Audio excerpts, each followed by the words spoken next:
درنو لیدونکو په سلامونو مو هرکلی کوم. له سعودي عربستان سره هم هوایي راشدات د بیرته پیلېږي.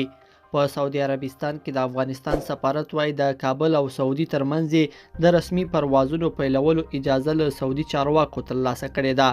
تمه ده ډېر ژر به د دواړو هیوادونو ترمنځ رسمي الوتنې پیل شي. نن د سیمې یو شمېر نورو هیوادونو هم افغانستان ته الوتنې وکړلې. بل خوا چین امریکا ته وایي باید د افغانستان اراضي تمامیت ته درناوی وکړي. د چین د بهرنیو چارو وزارت ویلي چې امریکا باید د افغانستان اراضي تمامیت ته درناوی وکړي او له داسې کړنو لاس په سر سي چې د دغه هیواد د اراضي تمامیت او خپلواکۍ نقض بلل کیږي.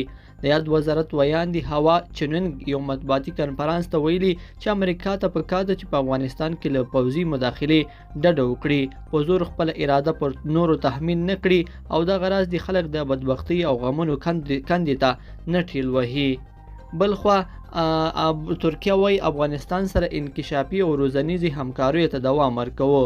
په کابل کې د ترکیې سفیر جهاد ارګین د طالبانو له مرستیال رئیس الوزرا ملا عبدالغني برادر سره د لیدنې په ترڅ کې ویلي چې هیواد د کابل نړیوال هوایي ډګر د بیا رغونې برخه کې له افغانستان سره همکاري کې ونډه اخیستې ده او په تدریجي ډول به دغه همکاري نورو لویو هوایي ډګرونو ته هم وغځوي. هغه زیاته کړې چې هیواد د باثباته افغانستان غوښتونکی دی او په انکشافي او روزنیزو برخو کې د همکاریو دوام ته چمتو دی.